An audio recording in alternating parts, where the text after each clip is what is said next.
Pada video kali ini saya menemukan beliau lagi. Ternyata beliau malah mengartikan surat Asy-Syu'ara, surat yang lagi viral, karena Ustadz Adi Hidayat menyebutnya Asy-Syu'ara ini sebagai surat para pemusik. Ustadz Badrus Salam tidak menyebutkan bahwa Asy-Syu'ara ini sebagai surat para pemusik, sebagai pemusik artinya, tapi oleh beliau diartikan sebagai penyanyi. Assalamualaikum warahmatullahi wabarakatuh. Alhamdulillahi alal in'am wa syukru lahu alal ilham. Wassalatu wassalamu ala sayyidina Muhammadin asyrafil anam wa ala alihi wa sahbihi as-sadatil a'lam, amma ba'du. Kaum muslimin dimanapun berada yang kebetulan nonton ini, baik yang sering komentar ataupun yang hanya nonton saja, saya tak lupa untuk selalu mendoakan teman-teman, semoga Allah subhanahu wa ta'ala senantiasa memberikan rahmatnya, taufiknya, hidayahnya, maufirahnya, memberikan kelancaran rezeki dan kesehatan kepada kita semua, menjadikan kita orang-orang yang beruntung, baik di dunia ini, lebih-lebih kelak di akhirat. Amin, Allahumma amin.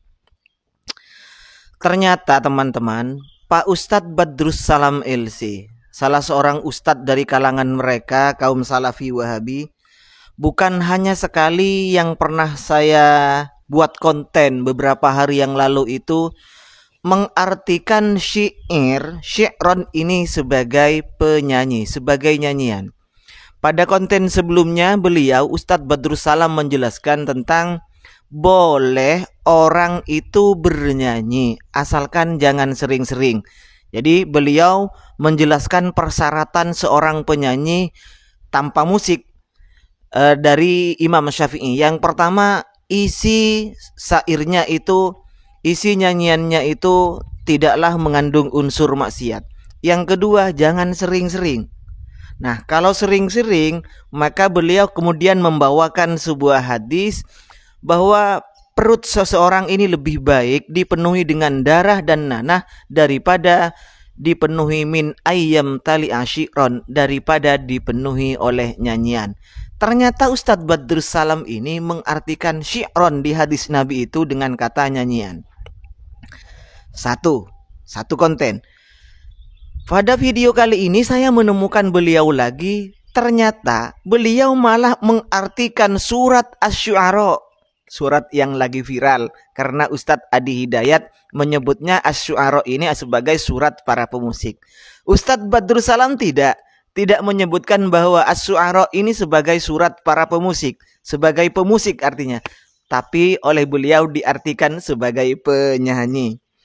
Dulu ketika saya menjelaskan bahwa syair ini adalah bagian dari ghina, dari nyanyian, karena ghina ini ada yang liriknya terdiri dari syair, ada yang tidak.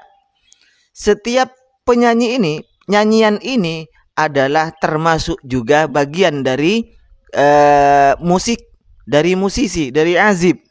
Makanya Ibnu Hajar al-Asqalani menjelaskan bahwa al-azib al-la'ib biha wal mughanni. Azib ini, seorang azib, ini isim fa'ilnya ya, al-azib. Orang yang disebut azib ini artinya lah musisi, al-la'ib biha, orang yang memainkannya. Berarti orang yang gitaris atau drummernya atau apanya. Kemudian yang kedua, wal mughanni. Jadi azib itu adalah al-la'ib biha wal mughanni. Itu menurut penjelasan Ibnu Hajar al-Asqalani. Hal ini senada, sama artinya penjelasan dengan yang dijelaskan di Wikipedia, bahwa musisi, musikus, pemusik itu adalah orang yang memainkan musik, pencipta lagu, termasuk juga adalah penyanyinya. Ini adalah sama-sama disebut musisi atau musikus atau pemusik. Memang Ustadz Badrus Salam itu tidak secara langsung menyebut Asy-Syu'ara itu sebagai para pemusik, tapi beliau menyebutnya sebagai para penyanyi. Beliau menyebutkan ayat Al-Quran, wasyu'ara'u yattabi'uhumul ghawun. Syu'ara, para penyanyi ini diikuti oleh orang-orang yang sesat. Ayo kita dengarkan dulu penjelasan dari beliau ya. Ketika Pak Ustadz Badrus Salam menjelaskan Asy-Syu'ara ini, mengartikan Asy-Syu'ara ini dengan kata-kata penyanyi. Ini. Di zaman Rasul ketika pernikahan yang nyanyi anak kecil apa anak dewasa? Anak kecil, Pak.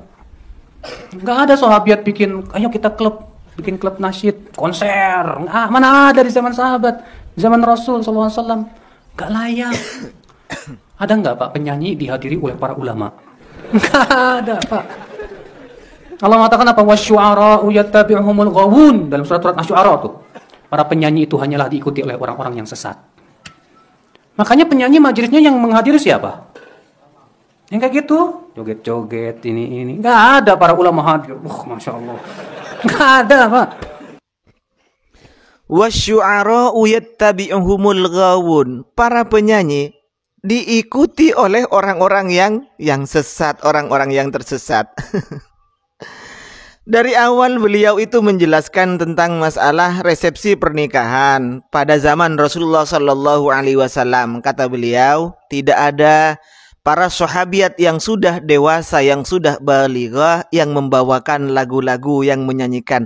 Tapi resepsi pernikahan pada zaman Rasulullah yang penyanyinya ini adalah seorang anak-anak yang belum baligh. Saya tidak akan membahas ininya dulu. Apakah benar pada zaman Rasulullah itu pernikahan yang penyanyi hanyalah anak kecil, bukan sahabiat yang balighah? Artinya para penyanyi di zaman Rasulullah itu hanya anak-anak kecil, bukan yang sudah balighah. Saya tidak akan membahas ininya. Tapi saya hanya ingin mengajak teman-teman Salafi Wahabi. Ketika Ustadz Adi Hidayat memaknai secara kekinian tentang Asy-Syu'ara diartikan sebagai pemusik, raminya seantero alam, se-Indonesia. Rami sekali. Diserang habis-habisan, bahkan dianggap sebagai kafir, mengaku nabi karena sudah ada Al-Quran lain menambah Al-Quran sebagai surat pemusik. Hanya gara-gara menerjemah secara kekinian Asy-Syu'ara itu sebagai para pemusik atau musisi.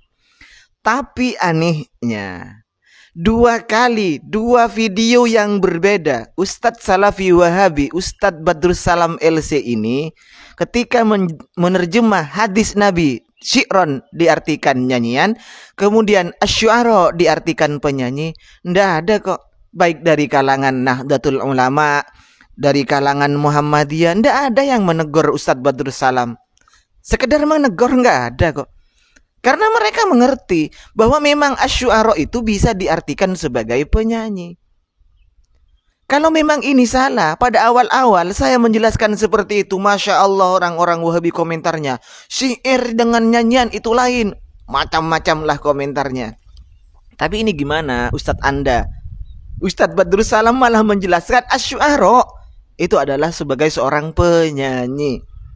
Tidak ada orang Wahabi yang menegur Ustadz Badrus Salam. Apakah Ustadz Badrus Salam kemudian akan dicap sebagaimana orang-orang Wahabi mengecap Ustadz Adi Hidayat yang buat-buat nama surat Al-Quran? Atau sudah ada bahkan sampai sadisnya dikatakan seorang yang kafir ini. Na'udzubillah summa na'udzubillah. Hanya menerjemah ini.